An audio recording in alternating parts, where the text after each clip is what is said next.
नमस्कार दोस्तों।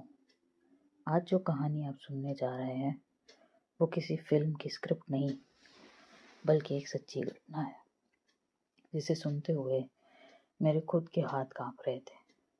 ये कहानी है नेहा की, एक ऐसी लड़की जो पढ़ाई और अपने सपनों के लिए घर से दूर आई थी और जिसने ऐसा कुछ देखा जो शायद कोई भी इंसान जिंदगी भर भूल नहीं पाएगा। नेहा एक छोटे से शहर की थी, शांत स्वभाव, ज़्यादा बोलने वाली नहीं थी। जब उसे हैदराबाद में ट्रेनिंग का मौका मिला तो उसने बिना सोचे ही हाँ कर दी। परिवार के लोगों ने भी उसे आशीर्वाद दिया और कहा, ध्यान रखना अपना उस बड़े शहर में। जिस जगह वो रहने वाली थी वो एक 4 मंजिल पुरानी इमारत थी, बाहर से देखने में बिल्कुल सामान्य सी। न कोई डर, न कोई अजीब सी बात। नीचे गार्ड भी रहता था, ऊपर लड़कियों के कमरे थे। तो नेहा को तीसरी मंजिल वाला कमरा मिला। पहली रात बिल्कुल सामान्य थी, दूसरी रात थोड़ी बेचैनी वाली, और तीसरी रात सब कुछ बदल गया। रात के करीब 2:30 बजे थे। नेहा अचानक नींद से जाग उठी। उसे ऐसा लगने लगा जैसे मानो कोई उसे देख रहा हो। हमारा बिल्कुल उसका जो कमरा था वो बिल्कुल शांत था, लेकिन हवा में कुछ अजीब सा भारीपन उसे महसूस होने लगा। उसने करवट बदली, आंखें बंद करने की कोशिश की, लेकिन तभी उसे सुनाई दिया फर्श पर किसी के चलने की आवाज़, धीमी लेकिन नपे तुले कदम। नेहा ने आंखें खोली। कमरे में कोई नहीं था। उसकी रूममेट भी गहरी नींद में सोई थी, लेकिन आवाज़ रुक नहीं रही थी। कुछ सेकंड बाद आवाज़ उसके कमरे के दरवाजे के बाहर रुक गई। फिर एक हल्की खरोंच की आवाज़, जैसे कोई नाखून से दरवाज़ा कुरेद रहा हो। नेहा का दिल जोर से धड़कने लगा। उसने चादर कसकर पकड़ ली। उसे लगा जैसे कोई बाहर खड़ा हो और सुन रहा हो कि वो जाग रही है या नहीं। अगली सुबह उसने खुद को समझाया कि शायद ये सब एक थकान थी जिसके चलते ऐसा हुआ। शायद नया माहौल है इसलिए ऐसा हुआ। लेकिन उस दिन जब वो बाथरूम गई तो शीशे में कुछ अजीब सा देखा। पीछे एक धुंधली परछाई।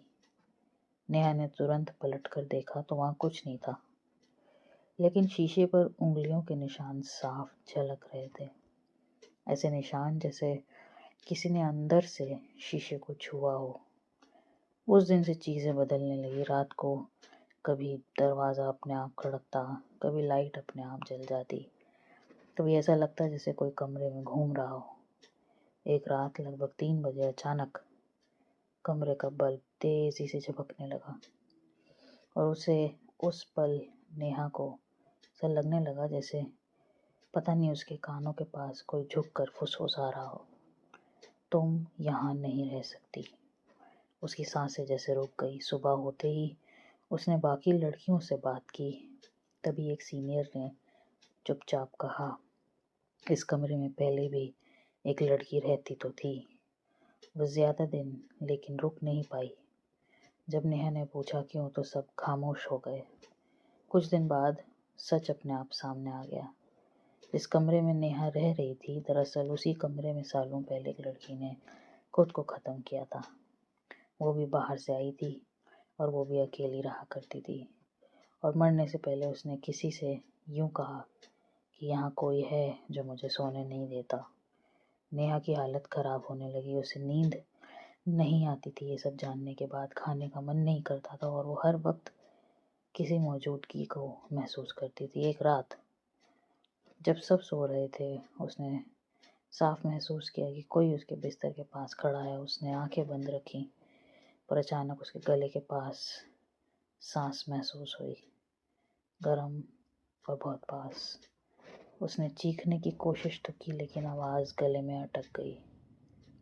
आप में से कईयों के साथ ये होता होगा। इसे कुछ लोग स्लीप पैरालिसिस कहते हैं, लेकिन स्लीप पैरालिसिस सच में होता है या नहीं, इसके बीच की जो लाइंस हैं और बहुत ब्लर्ड होती हैं, कोई ठीक से बता नहीं पाता।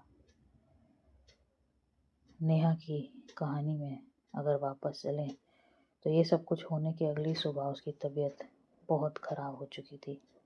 उसे हॉस्पिटल ले जाना पड़ा और डॉक्टर ने कहा बहुत ज़्यादा डर और तनाव में है ये लड़की, इसे यहाँ से ले जाइए। नेहा उसी दिन वो जगह छोड़कर चली गई। आज वो किसी और शहर में रहती है।